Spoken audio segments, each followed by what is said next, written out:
É, Bom dia, boa tarde ou boa noite para quem está vendo em qualquer horário, tá?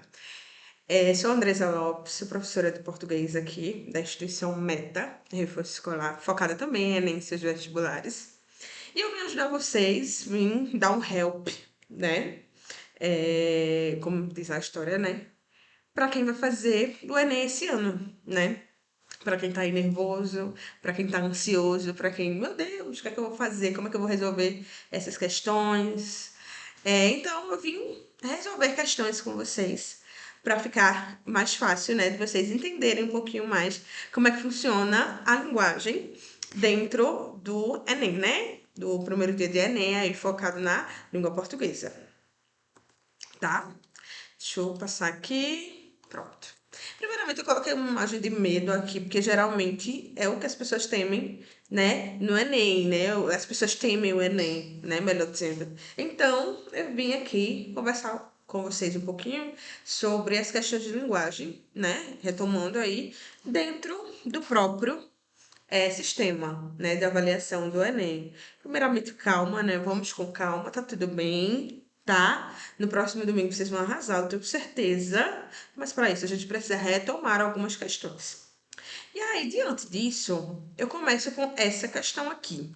Que eu vou subir aqui um pouquinho a minha tela, tá? Só para vocês terem acesso aí às alternativas. E aí, é uma questão um pouco antiga, né? Que eu trago aí de forma gradativa as questões. E a gente tem a primeira questão que mistura um pouquinho aí de gramática, de morfossintaxe, de interpretação, né? Então, a gente tem a primeira questão, essa primeira questão de 2013, focada nas conjunções, né? Lembrando que nós temos conjunções coordenativas e subordinativas, e elas são essenciais para a interpretação de um texto, né? Para focar mesmo no sentido, né? Na semântica. Então, é tudo aí tendo um foco na própria interpretação. Então, a gente tem o seguinte, ó. Na tirinha de Mafalda, que é a rainha das tirinhas, né? Em qualquer vestibular, Mafalda tende a aparecer. Então, nós temos o seguinte. A preguiça é a mãe de todos os vícios. Mas uma mãe é uma mãe. E é preciso respeitá-la. Pronto. A preguiça é a mãe de todos os vícios. Mas uma mãe é uma mãe. E é preciso respeitá-la. Pronto. Então aí a gente tem uma tirinha que traz um tom cômico, né? Por causa do personagem aí respeitando a preguiça e vivenciando ela, né? Muito bem deitado na sua cadeira. E aí a gente tem aí a primeira conjunção, né? Que é a conjunção mas, que indica o quê? A diversidade, né? Ou seja, a preguiça é a mãe de todos os vícios, mas uma mãe é uma mãe, né? Então, a gente tem a primeira conjunção adversativa, indicando que é uma função de contrariedade, né? Está contrariando a primeira oração. Então, é clássico de uma conjunção coordenativa. E aí, basicamente, eu já dei a resposta, né? Então, nós temos a seguinte pergunta, né? Nessa charge, o recurso morfossintático, que colabora para o efeito de humor, está indicado pelo ou pela. Letra A. Emprego de uma oração adversativa, que orienta a quebra de expectativa ao final. B. Uso de uma conjunção aditiva, que cria uma relação de causa e efeito entre as ações. Primeiramente, que uma conjunção aditiva ela serve para acrescentar uma informação a mais e não para contrariar, como é feito na tirinha. Por exemplo, fui ao médico e depois fui para casa. Então, o i é uma conjunção aditiva que tem, por exemplo, aí a função de acrescentar outra informação, o que não é o caso dessa tirinha, né? C. Retomada do substantivo mãe, que desfaz a ambiguidade nos sentidos, dos sentidos a ele atribuídos. Não, né? Mãe, ela, pelo contrário, ela retoma a própria ambiguidade, ela não desfaz a ambiguidade, né? D. A utilização da forma pronominal lá, que reflete um tratamento formal do filho em relação à mãe. Não, né? A gente sabe que tá claro aí que não tem um tratamento formal, até porque o próprio tom de humor ele não traz essa formalidade em si para o texto, né? O foco, pelo menos, né? Ele não é a formalidade. Então, letra E. Repetição da forma verbal que reforça a relação de adição existente entre as orações. Então, eu já comentei aqui, né, sobre essa primeira questão, em que não é um recurso aditivo. A conjunção mas, ela não é aditiva, né? A não ser que fosse, no caso, uma conjunção que faz parte da não só mas também. Aí, se o mas vier acompanhado do também, ele se torna uma conjunção aditiva. Mas como tem um mas, né, contrariando a primeira oração, a gente sabe que é uma conjunção adversativa, né? Então, por exemplo, a gente tem já a resposta que é a letra A. Emprego de uma oração adversativa que orienta a quebra de expectativa ao final, né? Então, aqui, quando a gente vai passar, a gente já tem a resolução. Então, aqui a gente tem ó, as respostas. É letra A correta, porque as orações adversativas, elas contrastam as ideias, né? A letra B, ela tá errada, porque a gente não tem uma relação de causa e efeito, né? A gente tem uma soma. E aí, errada, a letra C também, porque a palavra mãe, ela não é isso que ocorre. O tom de humor da tirinha, não é isso que faz o humor da tirinha se tornar verídico, assim. E sim a relação de contrariedade da primeira oração, né? Da preguiça ser a mãe de todos os vícios. E a ideia D, errada, porque a utilização do pronome oblíquo lá não concorre para o efeito de humor, né? E a letra E, errada, porque o verbo de ligação tem a função de ligar sujeito ao predicativo. Então, primeiramente, que eu já havia falado, não tem nada de adição dentro do contexto do mas sozinho e também não contribui para o efeito de humor, certo? Deixa eu passar aqui. E aí, eu trouxe uma tabela aqui, própria, né, do Google, tem a fonte aí na imagem. E aí eu quis dar uma pequena revisão sobre funções da linguagem, que é um dos assuntos que mais cai no primeiro dia de Enem, né? Então, a gente tem as funções emotiva ou expressiva, conativa ou apelativa, poética, metalinguística, referencial, e fática, né?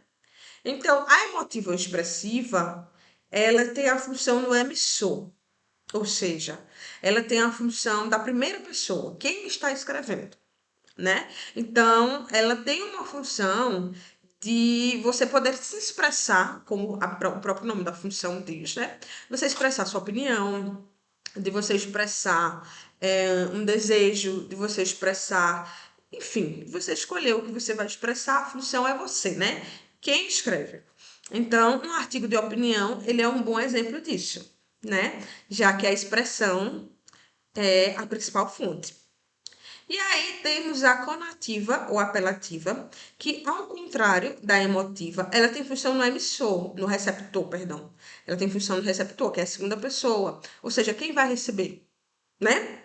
Então o foco é quem vai receber aquela mensagem, quem vai receber aquele texto. Então uma propaganda é um ótimo exemplo disso, porque se eu estou fazendo uma propaganda, eu tenho o intuito de divulgar, eu tenho o intuito de vender. Então o foco da minha venda ou da minha divulgação é quem vai receber aquilo, né? E aí temos a poética, né? Que o foco é a mensagem. Então, eu preciso ver métrica, eu preciso ver rima, eu preciso ver a mensagem, como que a mensagem está sendo passada dentro de um poema, por exemplo, que já está aí dito como exemplo, né? A metalinguística, particularmente, é a que eu mais gosto, tá? As pessoas consideram um pouquinho mais difícil, mas eu gosto muito dela.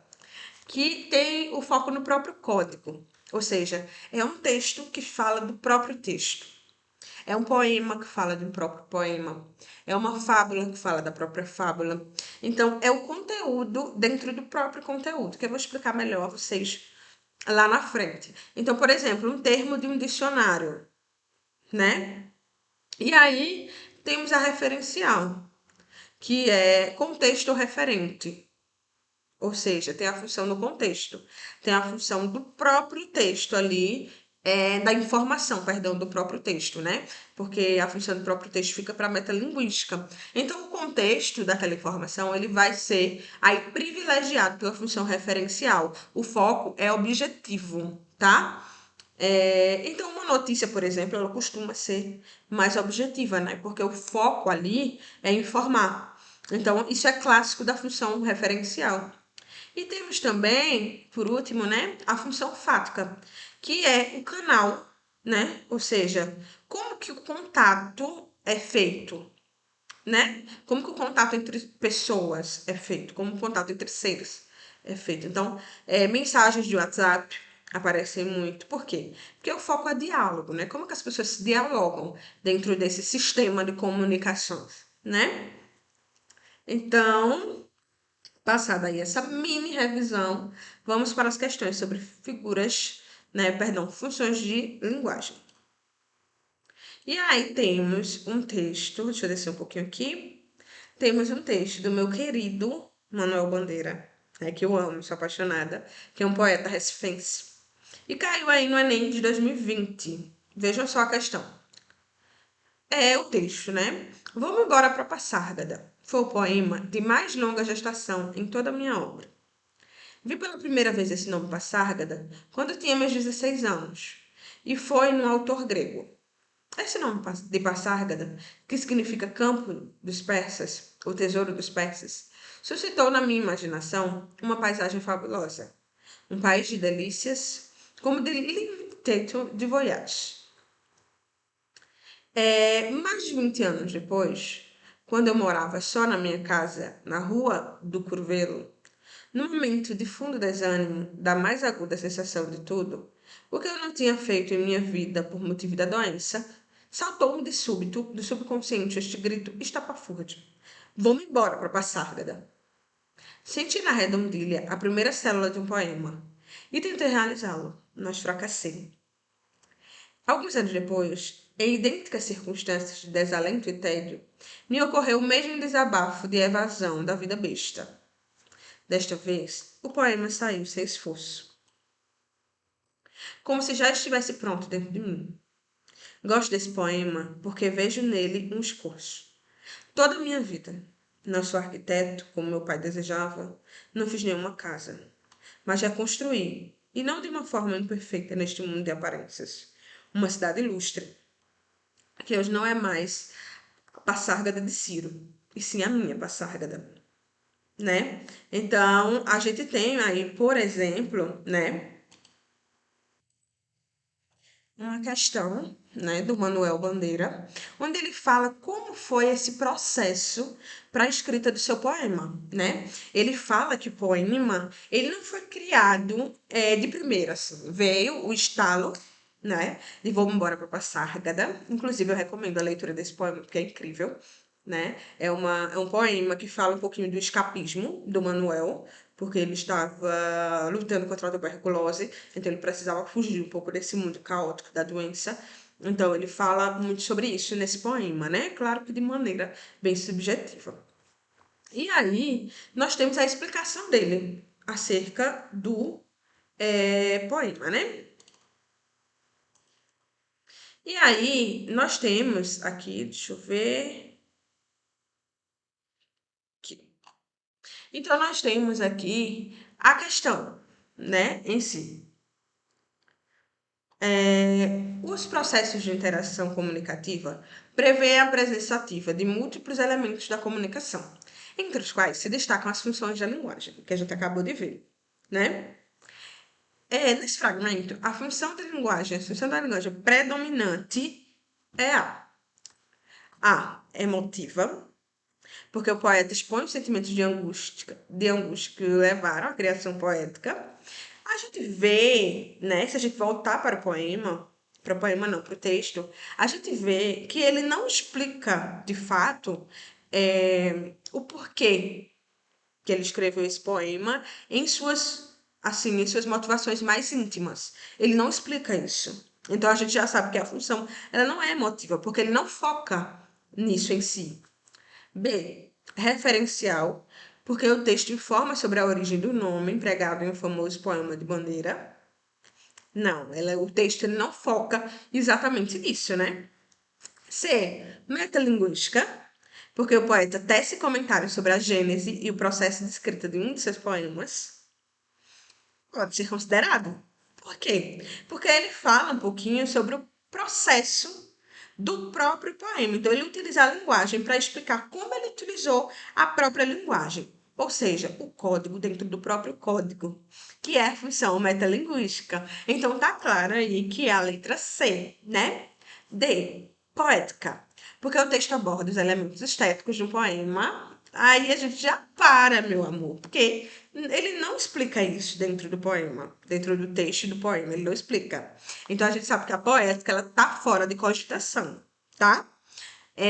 Ou letra E, apelativa, porque o poeta tenta convencer os leitores sobre sua dificuldade de compor um poema. Observe que essa letra E, ela tá um pouco aí confusa, fazendo com que você nem cogite marcá-la, porque diz o seguinte: apelativo porque o poeta tenta convencer os leitores sobre sua dificuldade de compor um poema. Por qual motivo um poeta, né, tentaria convencer os seus leitores de que tem dificuldade para compor um poema? Então, assim, nem faz sentido dentro do próprio contexto do Manuel Bandeira, né? Então, fica claro aí, pessoal, que é a letra C, né? E aqui, se a gente passar, a gente tem a função, né, a resolução aí dessa questão. E aí, nesse contexto, nota-se a presença da função metalinguística, né? Considerando que o autor utiliza elementos do próprio poema, né, vamos embora para Passárgada, para justificar a origem, né? Então, ele utiliza o código para explicar o próprio código, para explicar por quê que ele escolheu esse nome, né? E aí, a gente volta para 2016, né? Por quê? Porque a gente vai mesclando e a gente vai vendo como que tá a evolução do Enem, né? Como que tá a evolução dessas questões dentro do próprio sistema de avaliação, né? Que é o sistema que eles utilizam. Então, temos aí o poema Antíode, né? O poema Antíode do querido João Cabral de Melo Neto, né? Também maravilhoso aí. Então, leiam, gente, uma dica para vocês. E vão fazer Enem, leiam, leiam muito, leiam clássicos da literatura, leiam Machado de Assis, leiam João Cabral, leiam Manuel Bandeira, leiam Clarice, leiam Guimarães, tá? Que eu vou passar para vocês já já. Mas enfim, tem uma ansiedade, né? Aí eu já tenho que falar logo. Mas voltando.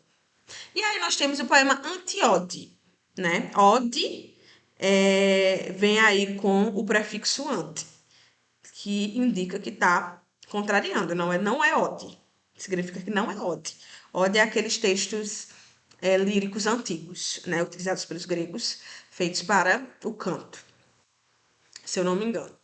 E aí temos poesia. Não será esse o sentido em que ainda te escrevo. Flor, te escrevo. Flor, não uma flor, nem aquela flor virtude em disfarçados urinóis. Flor é a palavra flor, verso escrito no verso, como as manhãs do tempo. Flor é o salto da ave para o voo, o salto fora do sono, quando seu tecido se rompe. É uma explosão, posta a funcionar, como uma máquina, uma jarra de flores. Então, a gente tem aí um poema bem lírico aí do João Cabral, né? E temos as seguintes alternativas. Vamos lá para a pergunta.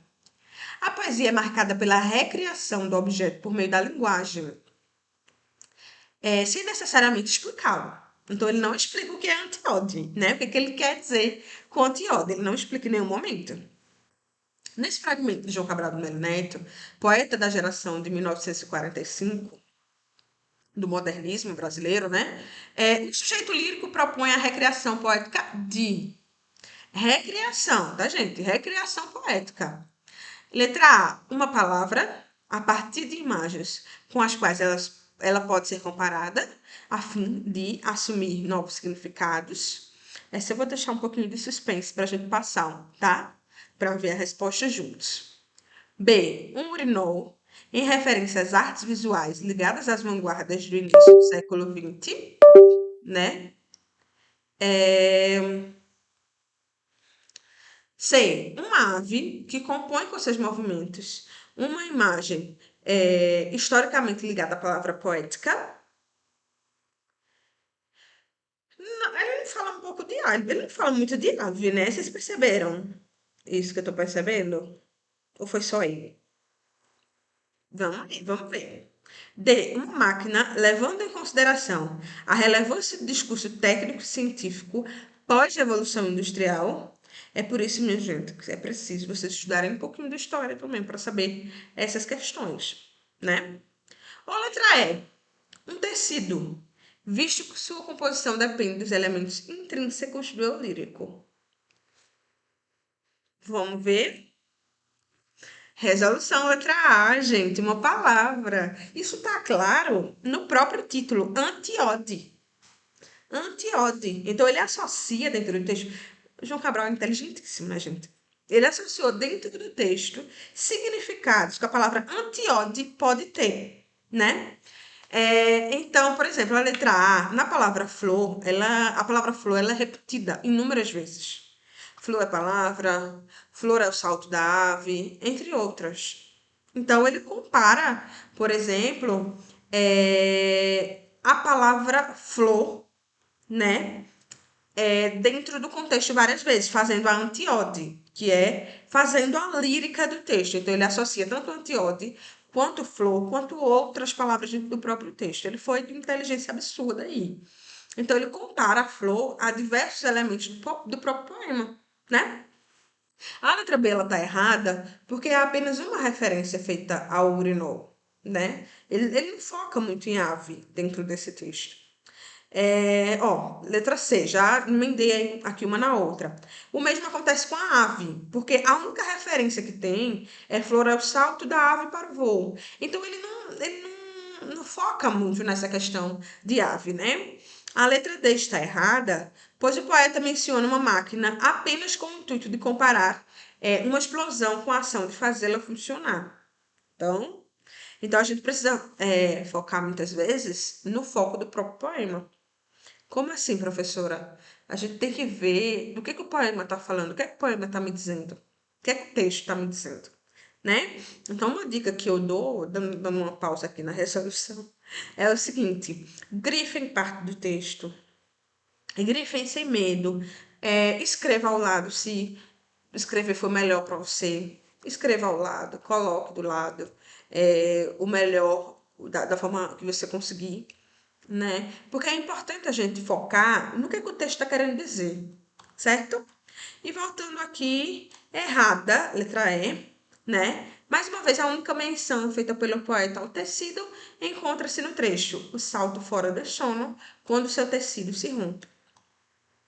Então, tá claro que o autor fez uma menção à antíode, né? Ele quis explicar meio que o sentido da antíode dentro do próprio texto, da antíode mencionada por ele no título. E, além disso, ele foca muito na palavra flor. Então, ele associa a palavra flor a inúmeras coisas dentro do texto, a voo, a palavra, né? Então, tá claro aí que é letra A, uma palavra a partir de imagens com as quais elas podem ser comparadas, a fim de assumir novos significados. Um pouquinho de metáfora, né? Um pouquinho não, na verdade, muito de metáfora dentro desse texto. E aí a gente volta um pouquinho mais para trás, em 2014, né, com Censura Moralista, um texto aí do próprio Estadão, né? Então, vamos lê-lo aqui juntos para a gente ver um pouquinho, né, de como é esse texto. Há tempos que a leitura está em pauta e, disse, em crise. Comenta-se esta crise, por exemplo, apontando a precariedade das práticas de leitura, lamentando a falta de familiaridade dos jovens com livros, reclamando da falta de bibliotecas em tantos municípios, do preço dos livros em livrarias, nunca acabar de problemas e de carências.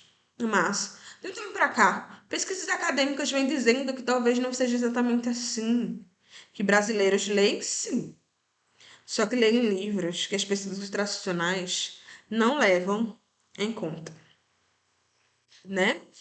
Também, de um tempo para cá, políticas educacionais têm tomado a peito investir em livros e em leitura. Ó, esse texto incrível aí. E aí temos a questão. Os falantes nos textos que produzem, sejam orais ou escritos, posicionam-se frente a assuntos que geram consenso ou despertam polêmica. No texto, a autora faz o seguinte, ele quer estar perguntando o que a autora faz no texto, né? Letra A. Ressalta a importância dos professores incentivarem os jovens às práticas de leitura. Então, o texto ele não faz menção à falta de incentivo, se você observar bem, né? Ele não faz essa menção diretamente à falta de incentivo. B. Critica pesquisas tradicionais que atribuem a falta de leitura à precariedade de bibliotecas. Não, não, não. Em momento algum ele faz uma crítica, né? A única coisa que ele faz é informar sobre as pesquisas tradicionais, né? E letra C. Rebate a ideia de que as políticas educacionais são eficazes no combate à crise de leitura.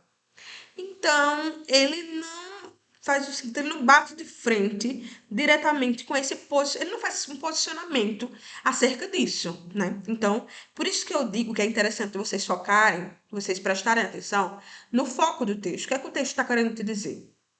Porque o texto, muitas vezes, ele não foca, ele foca em um só aspecto, né? O que fica mais fácil para você identificar, dentre essas alternativas que vocês estão vendo comigo, né? Qual é a melhor.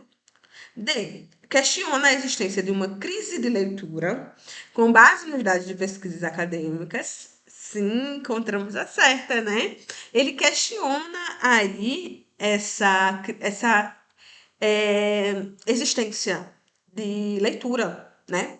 E foca muito nisso, ele critica muito, ele faz muito esse questionamento dessa leitura e da tradicionalidade, leitura e tradicionalidade.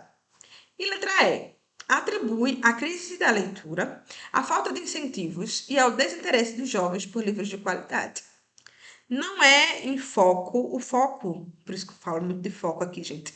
O foco não é o desinteresse dos jovens por livros de qualidade. Não é mesmo, tá? Então, por isso que eu falo para vocês grifarem e irem anotando ao ladinho, assim, da questão, o que esse texto foca mais? Qual o objetivo desse texto, né? Então, aí nós temos a letra D, questiona, né, a existência de uma crise de leitura com base nos dados de pesquisa acadêmica, certo?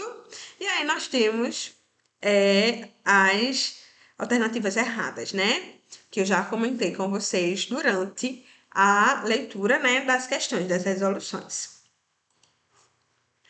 E aí, temos Carlos Drummond de Andrade, poeta também incrível do nosso modernismo, né? Modernismo tá em peso aqui, né? Porque realmente eu gosto muito das questões modernistas que caem. Então, nós temos aqui, alô, quem fala? Como? Com quem deseja falar? Quero falar com o senhor Samuel Cardoso. É ele mesmo. Quem fala, por obséquio? Não se lembra mais da minha voz, Samuel? Faça um esforço. Lamento muito, minha senhora, mas não me lembro. Pode dizer-me de quem se trata?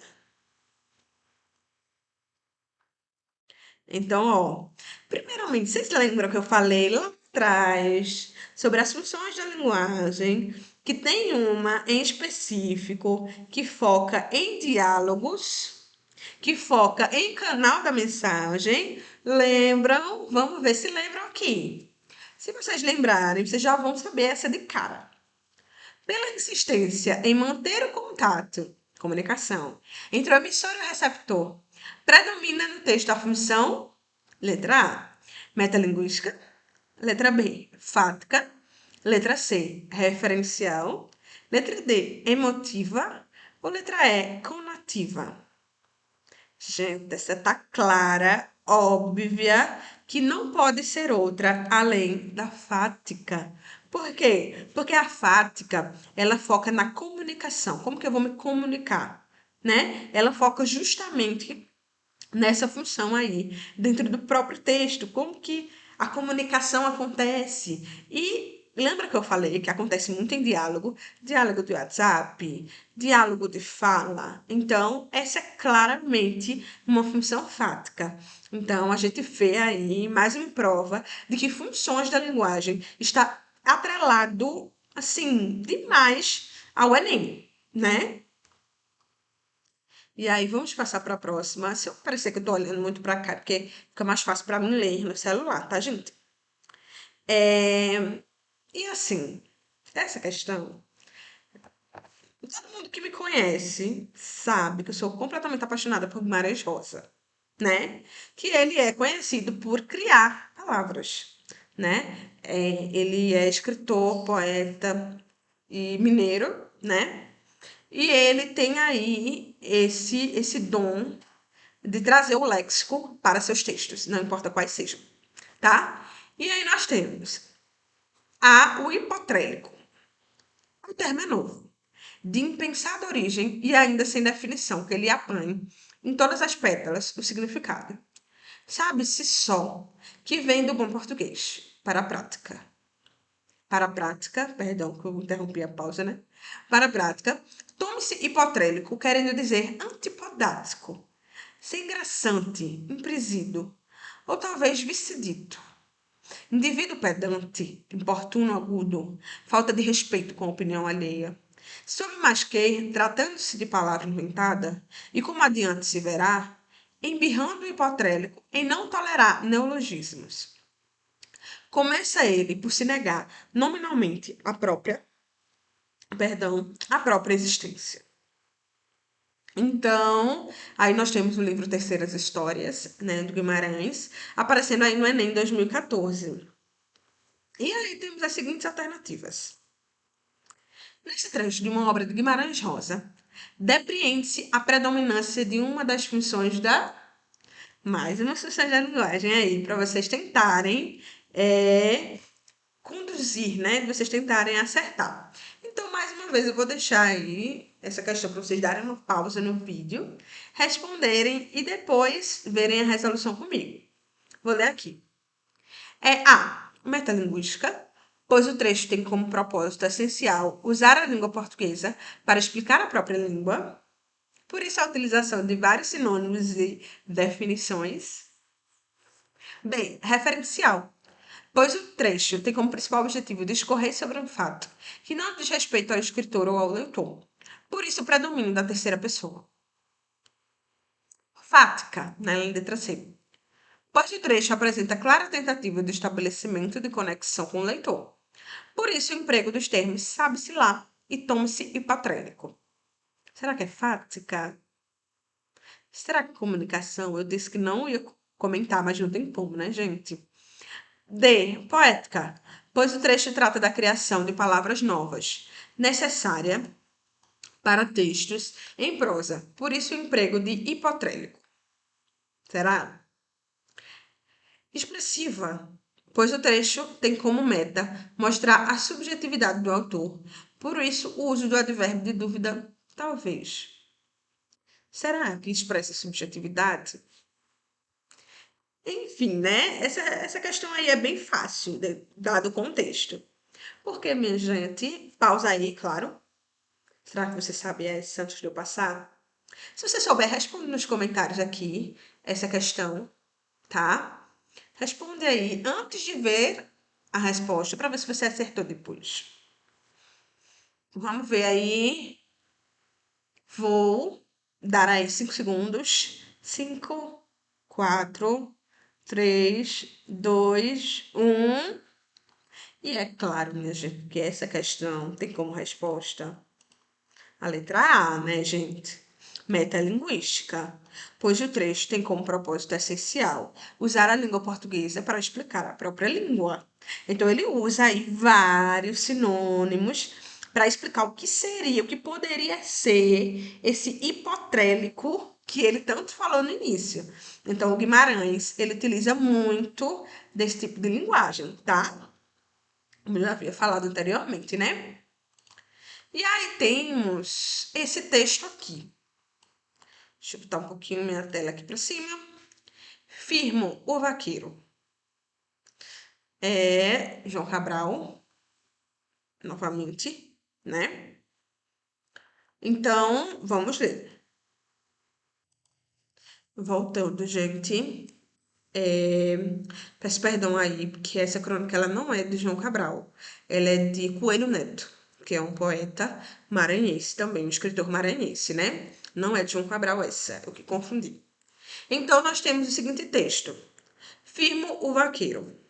No dia seguinte, à hora em que saiu o gado, estava eu debruçado à varanda quando vi o Cafuso, que preparava o animal viajeiro. Raimundinho, como vai ele? Do longe, apontou a palhoça. Sim. O braço caiu-lhe. Olhou-me algum tempo comovido. Depois, saltando para o animal, levou o polegar à boca, fazendo estalar a unha nos dentes. Às 4 horas da manhã, atirei um verso e disse, para bulir com ele. Pega, velho. Não respondeu. Tio Firmo, mesmo velho e doente, não era homem para deixar um verso no chão. Fui ver, coitado, estava morto. E deu de esporas para que eu não lhe visse as lágrimas. A passagem registra o momento em que a expressividade lírica é reforçada pela é, cadê? Deixa eu botar aqui. A plasticidade, né, da imagem do rebanho reunido. Então, a gente não tem aí, dentro, pelo menos, dessa crônica, uma passagem, né, uma plasticidade aí nessa passagem do rebanho reunido. A gente não tem muito essa plasticidade que tanto fala, né? B. Sugestão da firmeza do sertanejo ao arriar o cavalo. A gente não tem muito essa firmeza dentro do próprio sertanejo. Tanto é que ele diz que fraquejou ali em algum momento, né? C. Situação de pobreza encontrada nos sertões brasileiros. Não, é como eu falei para vocês. O que é que o texto fala? Ele não foca em pobreza dos sertões, né? D. Afetividade demonstrada ao noticiar a morte do cantador. Sim, né? Ele mostra um grande afeto, porque ele diz que ele foi embora, né, para não chorar, mostrando uma grande afetividade pelo cantador. E letra A, né? Preocupação do vaqueiro em demonstrar sua virilidade. A gente não tem essa demonstração em foco, né? Então, por isso, nós temos como resposta a letra D. A afetividade demonstrada ao noticiar a morte do cantador, né? Enem 2016. Vamos ler aí Vinícius de Moraes, né? Do amor à pátria. O Vinícius também, incrível, né? Nem se fala. É, São doces os caminhos que levam de volta à pátria.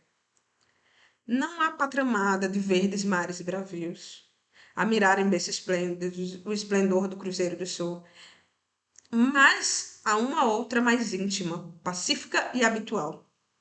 Uma cuja terra se comeu em criança. Uma onda se foi menino, ansioso por crescer. Uma onde se cresceu em sofrimentos e esperanças, plantando canções, amores e filhos ao sabor das estações. Então, vamos ver as questões agora. O nacionalismo constitui tema recorrente na literatura romântica e na modernista. Nacionalismo diz respeito ao amor à pátria, né? No trecho, a representação da pátria ganha contornos peculiares. Por quê? Letra A. O amor àquilo que a pátria oferece é grandioso e eloquente. Ele não fala diretamente sobre o que a pátria oferece, né? É importante salientar aqui. B. Os elementos valorizados são intimistas e de dimensão subjetiva. Sim, ele fala muito sobre uma pátria de forma íntima, né? Uma pátria que é diferente para ele. É de uma forma bem mais subjetiva o que a pátria significa para o autor, né? Então, letra B a gente já sabe que é a correta. C. O olhar sobre a pátria é ingênuo e comprometido pela inércia. Não, ele não tem inércia, né? Esse olhar, ele não vem da inércia, até porque ele é bem peculiar, ele é bem gradativo, então ele não tem essa inércia falada. D. O patriotismo literário tradicional é subvertido e motivo de ironia? Não mesmo, né? Ele não remete aí de maneira irônica, direta à pátria, né? É. A natureza é determinante na percepção do valor da pátria? Não exatamente, como eu disse, né? Não é um foco aí para o texto. Então, resolução, a gente tem a letra B. Adélia Prado, né? Essa questão também eu adorei. Ela é mais recente, ela é de 2016, né? Então, eu amo esse texto. Vamos ler. Casamento. Há mulheres que dizem: meu marido, se quiser pescar, pesque, mas que limpe os peixes. Eu não. A qualquer hora da noite me levanto, ajudo a escamar, abrir, retalhar e salgar. É tão bom. Só a gente sozinhos na cozinha. De vez em quando os cotovelos se esbarram. Ele fala coisas como: este foi difícil. Prateou no ar dando rabanadas. E faz o gesto com a mão. O silêncio de quando nos vimos pela primeira vez atravessa a cozinha como um rio profundo. Por fim, os peixes na travessa, vamos dormir. Coisas prateadas espocam. Somos noivo e noiva.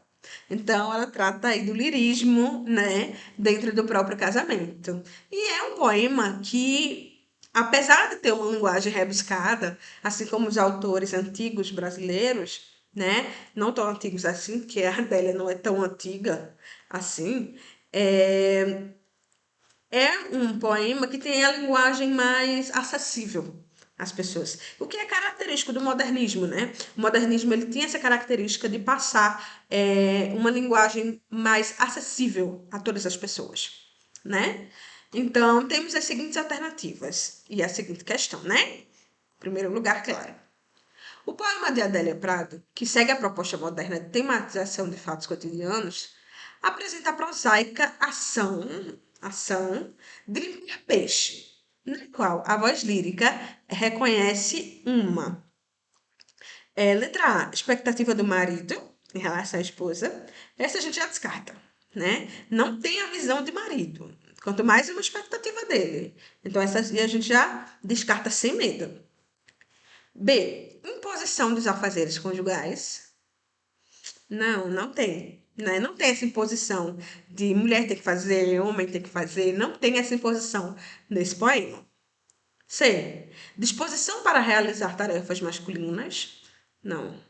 Não é sobre realizar tarefas. É sobre a cumplicidade entre um casal, né?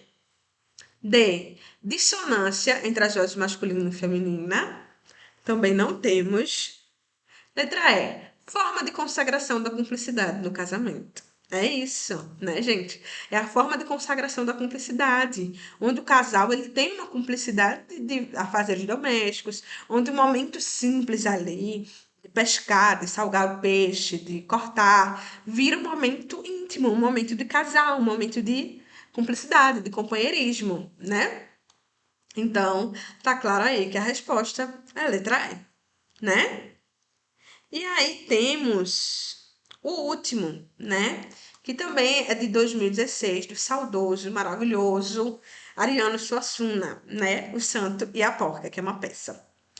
Então temos Pinhão sai ao mesmo tempo que Benona entra. Benona fala: Eurico, Eudoro Vicente está lá fora e quer falar com você. Euricão: Benona, minha irmã, eu sei que ele está lá fora, mas não quero falar com ele. Benona: mas Eurico, nós lhe devemos certas atenções. Euricão, você que foi noiva dele. Eu? Não. Benona, isso são coisas passadas. Aí o Euricão responde: passadas para você, mas o prejuízo foi meu. Esperava que Eudoro, com todo aquele dinheiro, se tornasse meu cunhado. Era uma boca a menos e um patrimônio a mais. E o peste me traiu. Agora, parece que ouviu dizer que eu tenho tesouro e vem louco atrás dele, sedento, atacado de verdadeira hidrofobia. Vive farejando ouro, como um cachorro da moléstia. Como um cachorro da moléstia, eu amo. Como um urubu atrás do sangue dos outros. Mas ele está enganado. Santo Antônio há de proteger minha pobreza e minha devoção. Então, temos a seguinte questão. Nesse texto teatral, o emprego das expressões o peste e cachorro da moléstia contribui para. Essa aqui é muito fácil. Então, eu vou esperar também que você já responda no comentário, nos comentários essa. Letra A. O que essas expressões, em que essas expressões elas contribuem para o texto, né? Letra A. Marcar a classe social dos personagens. Será? B. Caracterizar os usos linguísticos de uma região. Será? C. Enfatizar a relação familiar entre os personagens. D. Sinalizar a influência do gênero nas escolhas vocabulares. E. Demonstrar o tom autoritário da fala de uma das personagens. Será? Então, passado esse tempinho para vocês refletirem, nós temos a clara evidência de que a resposta é letra B, caracterizar usos linguísticos de uma região, né? É uma variação regional. Essas expressões do peste, cachorro da moléstia, é característica, né? São características das expressões nordestinas. Então, Ariano, Ariano é nordestino. Então, Ariano, ele tem muito dessas marcas linguísticas, né? Não teria aí, por exemplo, marcar classe social, não tem a ver com classe social, né? Não tem a ver com enfatizar a relação familiar ou sinalizar a influência de gênero, e muito menos demonstrar o tom autoritário. Não tem a ver com variação, né? Esses usos linguísticos de determinada religião, mais específica nordestina, né? Então, letra B.